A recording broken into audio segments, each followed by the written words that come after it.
Hello, everyone. Welcome to another session of Level Up Live.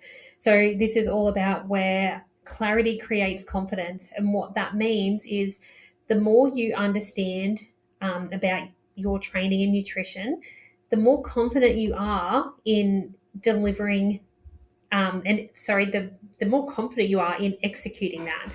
So, my goal is to provide you with the knowledge around why I prescribe the things that I do in your program. And the better you understand that, the more that you're going to comply with it because you understand, okay, that's why she's given that to me. And then the more confidence you have around, okay, this makes sense. And there's a reason behind it.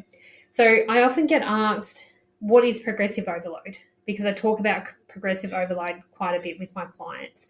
So today we're going to have a look into what progressive overload is, the six main types of progressive overload, and hopefully by the end you're going to have a little bit of a change in mindset around your training and how you can actually get the most out of your training. So I'm going to share my slides, so it might be a little bit easier to follow along. And some people like to read as I'm talking, so I'm going to share those with you. All right, so you should be able to see that now. Progressive overload is the single most important principle of getting stronger and building muscle, and it is much simpler than you think. It sounds complicated, but it definitely is not. All right, progressive overload simply means gradually increasing the challenge of your training over time. So your body is forced to adapt. All right, your body is smart. If you keep doing the same workout at the same weight forever, it will maintain. It won't change. You aren't providing it enough stimulus for it to actually make change. All right, so for muscles to grow and your strength to improve, your training needs to become slowly demanding over time.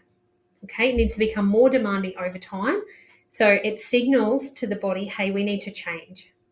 All right, so if you're doing the same thing over and over again and not increasing your weight, not decreasing your rest time, and all those things we're about to talk about, your body is not going to change.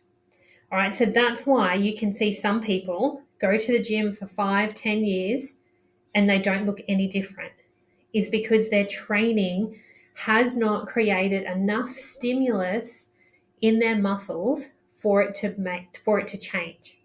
Okay, it will just stay the same. So there are 6 ways to progressively overload in your training. You don't need to use all of these, and even just one is enough to drive progress. So you might at times employ one form of progressive overload and then, in your next training block, employ a different one.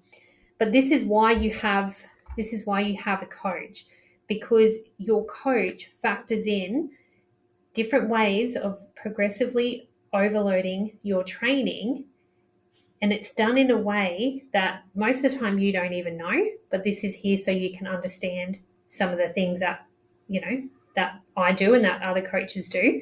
But it's all there for a reason. Okay, so let's jump into those different ways that we can add progressive overload. So the first one is to lift heavier. All right, so the most obvious one. So you're going to add weight to the bar over time. So for example, if you're squatting 40 kilos, you're going to then increase the weight to 42.5 or 45 and keep going up from there. So simplest way is increasing your weight. All right, the second way is do more reps. So you've got the same weight, but you're doing more repetitions. So for example, one week you're doing 8 reps, the next week you're doing 10 reps. All right, you're still going to be at the same weight, say your 40 kilo squat, but you're adding reps. The third way, do more sets. So add a set to increase the total volume. So if you're doing 3 sets of 8 at 40 kilos, you might then go, all right, I'm going to try 4 sets, and you're going to add another set. The fourth way is better technique. So this is where you are concentrating on making sure your technique is on point, making sure you've got a good range with your movements, making sure the lowering part of your movement is extremely controlled. This part here, the better technique, is definitely underrated. So people will want to lift heavier and they'll want to add weight, but they'll stop concentrating on their technique. So it's really important before you add weight to make sure your technique is on point, because you're going to get more out of your training and more stimulation in the muscle where it needs to be if you make sure the technique is really good before you add weight. Okay, so this here, number 4, is one of my absolute favorites for progressive overload. And that's what I really concentrate on when I work with my one-on-one clients, is making sure that technique is great before we then start adding weight. All right. And there might be times in your training where you've added quite a bit of weight to the bar and you've realized, hey, like my technique is starting to like be a bit slack. So you might stay at that weight, but really concentrate on getting better technique at that weight before you continue progressing with weight. Or you might slightly back off the weight and concentrate on technique. All right, so that's their forms of progressive overload as well. Then we have time under tension. So this is where we've got slower tempo in our movements. We're pausing, and then we've got longer eccentric and concentric movements. So, for example, we'll go back to the squat, making sure that as we're coming down in the squat, we've actually got quite a good tempo. All right, we're not rushing that movement to the bottom, we're slowing that movement down, so we've actually got more time under tension. Okay, so we've got more time with that load in that lowering movement. Okay, same with, I did a post recently of a single arm lat pull down supported on a bench. So once we've pulled that movement down, it's releasing that movement slowly to engage the lat and keep the tension on the muscle. All right, so that is a form of progressive overload. And then the last one is we've got reduced rest time. So you might usually rest 90 seconds between your sets. You'll decrease that to 60 seconds. All right, and that just creates more demand on the body. So this is what it looks like in real life. All right, so say your program has 3 sets of 8 to 12 reps. Here's how you'd progressively overload that week by week. So week 1, you've got 3 sets of 8 at 20 kilos.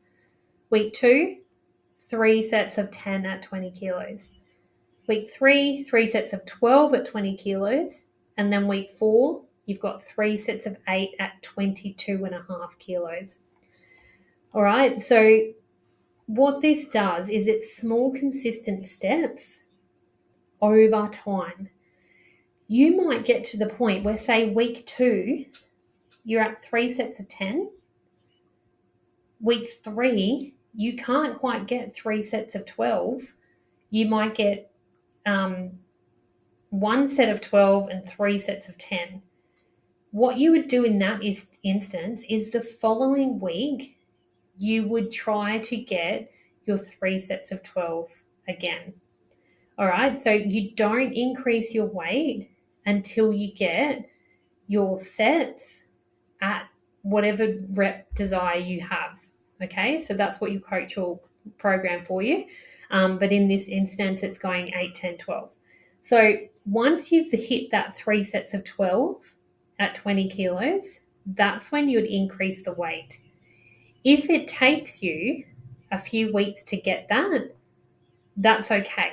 All right, that's still within that pattern of that small, consistent steps for increasing. So hopefully that makes sense. All right. So another thing to look at is that progress isn't linear, and that's completely okay. So as you can see here, it's exactly what we just talked about before. Our reps are going up before our weight increases. So this is weight. So weight is staying consistent while our reps increase. And then once we hit our top set of our reps here, and we're consistently hitting that top set of reps, then we're going to increase the weight.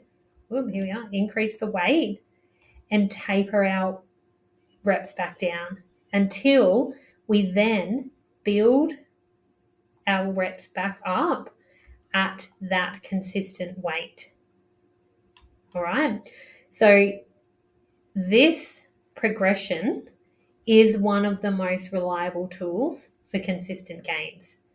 All right. So understanding that our weight is going to stay the same while we increase our reps till we get to that desired top set. So till we build to that desired rep range, then we increase the weight, but we start with decreasing the reps. So we start back here at 8 and then start building up. All right. So it's not entirely linear. And like I said before, you might spend more than a week within these stages, and that's completely fine.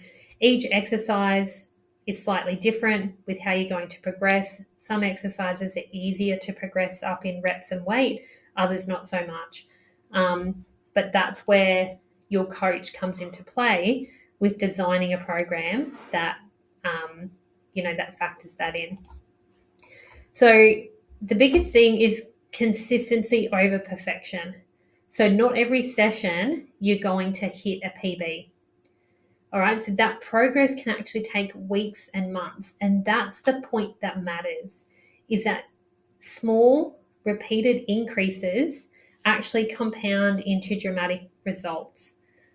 Okay, so you can't expect that, every week you're going to hit PBs, because it's not really how it happens. Like I was saying before, some weeks you might just maintain, but it's being consistent, right? I know I've said that a lot of times, but it is key. Consistency is key. So then just that last point, same thing. Small increases build big results. All right. It's not, progressive overload is not about pushing to that limit every single day. It's about doing a little bit more over time and letting that consistency show itself in the results. Okay. So just to recap, there are 6 different ways here that we can progressively overload in our training. It's not always about lifting heavier. There are other ways that we can do that. And you might sit in certain areas for longer than a week, and that's okay. It is those small steps and being consistent is where you're going to see your results in the long run.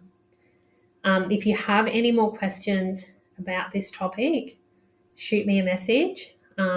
Always happy to have a chat about it. But hopefully you got some value out of this, and hopefully you're able to implement some of those techniques into your training so that you can get the most out of your training.